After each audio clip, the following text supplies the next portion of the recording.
I'm Emily from PvP, and you're watching The Game Code. Welcome back, ladies and gentlemen. I am here with a very special and very festive-looking man, Mr. Mike McCluskey, otherwise known as Fat Apollo. How are you doing, sir? Good to see you, sir. Good to see you. Big, long-time fan. Well, that's long-time fan. As long as you could be. First-time caller, long-time listener. I've got quite a list of things here for this introduction to you. You are a celebrity here in Halifax. Self-professed, yes. Well, some people might join you in that, as you represent geeks and nerds everywhere. Is a good way of describing your fandom. I try to, yes, I do. And you're a regular on Geeks vs. Nerds. A wonderful show, yes. We've already had. Sorry, what was the? Andrew, Lord High Pig Monkey, the leader and cultural beacon that we all ascribe to. He's a great guy. Everybody's still got such fancy titles around. Well, you know, you've got to. We don't believe in the class system in Canada, so we're trying to reestablish the class system. That's true. That's very much true. You're also a regular at HalCon. Yes, big on the cosplay stuff and everything else love there. It. So you're a very active member of the geek and nerd culture here in Halifax. Yeah. Well, you know what? It's funny because just lately, it's this year has been sort of the tipping point. I really believe in geek and nerd culture. You know, I grew up in Halifax, was here most of my life. Is that in the last year, I don't know what's happened. I think it's finally made that break to the mainstream. Like, and what I really looked at was, first of all, HalCon being completely and utterly sold out in every way and shape and form. And that was my first HalCon, so I never experienced it prior. Wow. So. Oh, it was. I mean, it's always been really successful and really well run. It's completely volunteer run too, and it's a not-for-profit, which a lot of people don't know.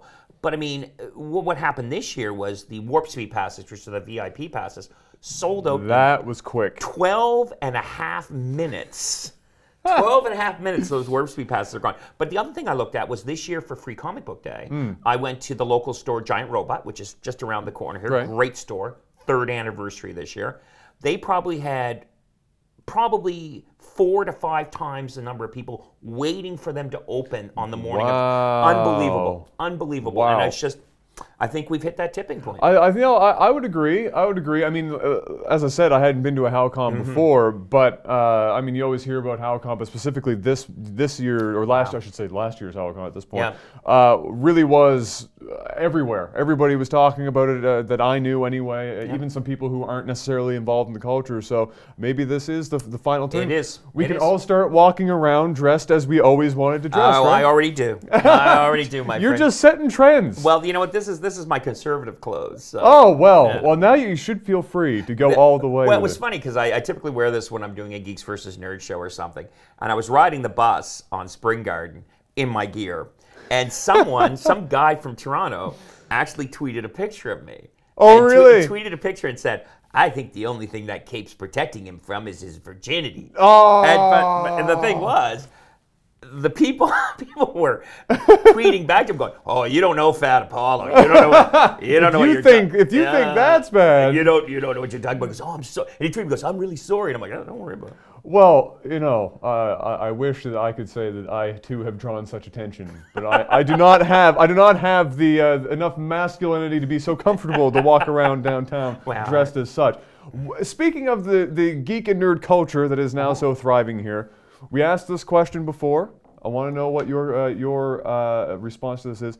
What is the difference between a geek and a nerd in your and a nerd in your definition? You know what? It's almost now it's almost a joke in the terms of the two words, right? But really, I would think that I look at geeks as being someone who's really passionate about one thing. Right? Very passionate about, like, for example, people talk about being a Star Wars geek, a Star Trek geek. Yes. I mean, we could even say that you're a Baltimore Orioles geek. Sure. That's what you're into, right? Like, I mean, it's always that funny joke about man in sports jersey makes fun of man in stormtrooper mask. Yes, exactly. Right? As if it makes any difference. Right. And really, I always jokingly say that the difference between a geek and a nerd is if you sit beside a geek on a plane, he's going to be socially good with you, but he's going to bore you to death. A nerd's not going to bore you, but he's going to have no social graces. Oh, okay. That's going to be the difference. Okay. That's an interesting way of dividing the two. That's how I look at it. That's an interesting way of dividing I transcend both genres and have both, as those old Venn diagrams with the two circles. You're in the middle? I'm right in the middle. Size of me, I take up most of both circles. Well, I have a follow-up to this, dressing in any way that you want to do, and really everybody should, but is it true Uh-oh. Now, this wouldn't surprise me in the least. Is it true that you were named at one point, and perhaps still are, the sexiest man in Halifax, Nova Scotia, Canada? Partially true. It's 3 years running, and Wow! it is in fact both male and female. Oh Thank my- you very much, and that was by the Coast A magazine. Venn diagram again, Well, right in the middle. I must be honest in that since the award wasn't given out this year, Yes. I consider myself, until someone else is given the Oh, award. I see. So to you're be just the ruling reigning. I'm the reigning champion. Oh, I see. And I owe, it's been 3 years straight now of getting second most famous person in Halifax, behind Ellen Page, who doesn't live here. Why do you man. people keep voting for her? She doesn't live here anymore. To be fair, she's not bad at her job. She's quite. No, I really enjoy. I love her acting, and I mean being an X-Men. Oh yeah. Holy Oh, that's a big thing. Never there. thought she could pull off Juggernaut. I mean, she had to really No, bulk she up did. to do that. I With mean, that she helmet. had to, you had to get her on those platform heels that Well, everybody's wearing I these know. days. Yeah, she was on the back of Bob Hodgkin, and since he's dead now, I don't know what they're going to do. No, we get some cable. Just Cable. hanging, just like they did with Bob Barker on The Yeah, Price is Right that's for right. like 20 years. They did. You just That's amazing. just have him walk around and spin the wheel. That's I why think he was like. That's why he was always like, reach in my pocket. 'cause Yeah, he yeah, can't do that it way he himself. can't do it himself. The putting thing was what really made that impressive at that point. Sinking putts with a mannequin, or it was not, not an easy marionettes are feat. tough to Oh yeah, control. oh terrible, terrible, terrible.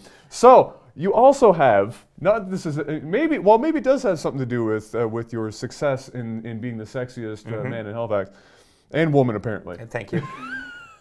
You have your own candy bar. Yes, I do. Yeah, absolutely. Down at. How did that manage to happen? It was it was a contest, and it was most famous person in Halifax.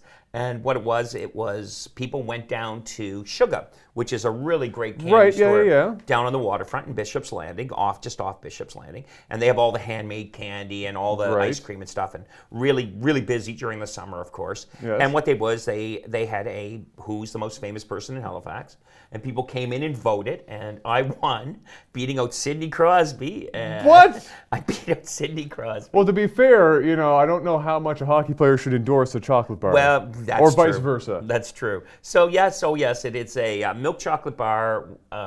It's got potato chips in it, and it's milk Wow. chocolate. Yeah, it's really quite good. And they stayed crisp, the chip bits? They do, and it's funny because it's kind of like a bonus thing. Is sometimes you can actually see the chip. Ooh, it's good, man. It's a little saltiness in there. Yeah, so it's yeah, kind of yeah. the same like as having bacon in chocolate, same kind of idea exactly, or something. Exactly. That And sounds delicious. It is really good. It's one of their top-selling bars. It also sounds and like a portion, pregnant woman's dream. Oh, and a portion of the proceeds go to the Progress Center for Early Intervention in Childhood Education. That's even better. It is. That's just everybody wins there. Everybody I wins. mean, potato chips and chocolate, and we're helping children. Yeah. I mean, what more can you ask for? Not much. Not much. Can you tell us about your trivia show? Oh yeah, we started. What it was is there was a show called Awful Answers to Horrible Questions. Which is a great title for a show, by the way. Thank That's you. fantastic. And it ran for a while, and then we went on hiatus, and we've restarted it now. Mm-hmm, And it's down at the new PvP bar, which is the new video That's a game good bar. place to put it. Yeah, it is, and it's a sort of trivia game that it's sporadic. It doesn't have a schedule when we do it. All right. And what it is it's a trivia show where you don't even have to know the answers to anything to win or lose. Because it was originally in a sports bar, and they asked me to do a Okay. sports trivia show, which I sort of went, well, of course I'd be good at sports trivia. Who would question it? Well, sexiest man and woman, right? I mean, there's got to be a correlation. There's an overlap. So what I did was I actually wrote sports trivia questions that to win the people that won got about 30% of the answers right. And it was multiple choice. But the questions were things like, for example, O.J. Simpson endorsed which of the following products? Oh, wow. Did he endorse isotonic gloves? Did he endorse serrated steak knives? Oh, God. Did he endorse O.J. Simpson's Sneaky Sneaks, the non-squeak sneaker? Or did he endorse Ford Broncos? So And is he this- actually did endorse one of those products. So it's almost like a trivia version of Cards Against Humanity or whatever. It is. essentially it. So, and what would your answer be? What do you think he actually endorsed? I wish there was an Gloves, all of the knives, above, because that would gloves, be knives, really Sneaky good. Sneaks or Ford Broncos? I'm going with gloves. Sneaky Sneaks. What? No squeak sneaks. Seriously? I'm not lying to you. You can look it up. That's almost as bad as him like keeping saying like writing books and stuff about That's it. if I did it. If I did If I did it, but I didn't do it. Yeah. So there's no segue away from O.J. Simpson. No, there isn't. There's absolutely no segue That's away right. from that. That's right. Arcade Revamp. Yes. We can talk about that a bit, and by we I mean you. What is Arcade Revamp? Arcade Revamp. Yeah, it's a show that we started filming a couple of months ago. And what it was, or what it is that many of your viewers, and you probably know this, is that in the old days, I'm an old man, the arcade machines used to be repurposed all the time. Yes. So what would happen is you'd walk in and see a Pac-Man machine and think, oh, Pac-Man, and you'd go to it and it would actually be Miss Pac-Man, or Asteroids would actually be Asteroids Deluxe, or especially with Street Fighter games. You'd see the see the Street Fighter cabinet, and you never knew what version of Street Fighter. You gotta wait until you get up to the cabinet. It could be Mr. Do. You're like, Mr. Do? How do I make a spin kick? Right? So what would happen is, what they do is, for people that don't know, is literally with an arcade machine, you just swap the ROM board out. Is all you do. Is you literally, it's a board. Take it out, put a new one, and you got a whole new game in it. So Danny, who's the owner of Halifax Vintage Arcades, or Maritime Vintage Arcades, I'm sorry, what he did was he's been collecting machines, and he's found that a lot of the machines have great games in them, but the cabinets are now generic black painted cabinets, where you walk up and it's a black painted cabinet, you don't know what's in there. Okay. So he came up with the idea of having a reality show, and what it is we have 3 local artists, and what they'll do is they're going to redesign the cabinets, and they're going to give a modern spin on the game that's inside the cabinet. So they're not changing the programming, but they're changing what's in the cabinet. All right, So we've got 3 artists with 3 very different styles of, we've got one person who's more a gothic, sort of, I don't want to say Dungeons and Dragons, more gothic style of artwork. We've got another person who's more a realistic, i.e. Transformers / Star Wars kind of artist. Okay. And we've got another person who's more an anime artist. Oh, wow, okay. And each one of them is there are challenges which allow them to gain more money for doing their machines. And what will happen is it's a 7-episode show. And so we filmed the first episode, and it looked really good. And we filmed it more as sort of a proof of concept that we could do it. Right. And since then, we're over 15 local sponsors. They're all local businesses. Oh, great. Which are providing prizing for the contestants. So we've actually now stepped back, and we're refilming episode 1. And episode 1 and 2 are ready to film. They're getting ready to film. And we've got the whole season arc plotted and should be out. We start refilming in June. And so basically, we've got a new production team in place. Not that the old one was bad. It's just more people, and we're just getting an editor slated up, and we're ready to go. That's fantastic. It's going to be a great show. It's going to be a lot of fun. That sounds awesome. Yeah. Yeah, and what happens is the machines will be featured prominently in the arcade on Oxford Street, and then there's some twists that I don't want to get into right now. But reality some secrets. Yeah, that's right. Some secrets to be withheld. Actually, the father of. Oh, right? No. It'll be like a face-off, and the winner is commercial. God. Whoa. What was that? Oh, okay. The mic still works, don't worry. Yeah. It's the magic of television. Yeah. It's the magic of television. From what you've seen, do you have any favorites going in? Do you know what? I don't. I don't have any favorites because it is 3 very distinct styles. Oh, okay. And I respect all 3 styles of their artwork.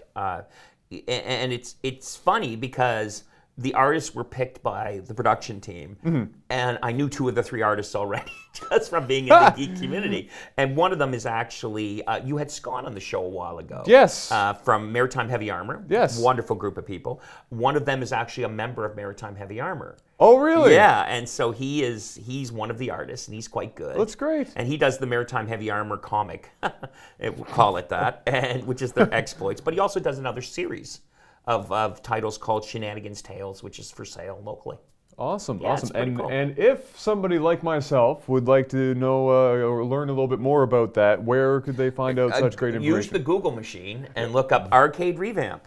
That's that easy? It's that You're right easy. at the top. Right at the Nobody top. else in the world of That's Google has got Arcade Revamp. It's like Fat Paul. You search for Fat Paul, and I'm the gonna number happen. 1 hit. Well, it was weird. The other day, someone sends me a link that NBC obviously owns the rights to Battlestar Galactica, and they start selling a I Love Fat Apollo shirt. There's actually an I Love Fat Apollo shirt. Yeah. You gotta trademark that. I'm like, I gotta start a Kickstarter. You gotta get that, otherwise that's gonna be trouble. See, my Kickstarter is gonna be a reverse Kickstarter, where it's like $1,000, I'll never talk to you again. Like, you can get out of my life for $1,000. It's worked for a lot of video game people. Yeah, it is. That's So right. actually, you wouldn't. I don't know if you'd be the first one to do that. Well, stay tuned, ladies and gentlemen, because we're not done yet. We have a fantastic game to play with one Mr. Fat Apollo when we return. So stay tuned.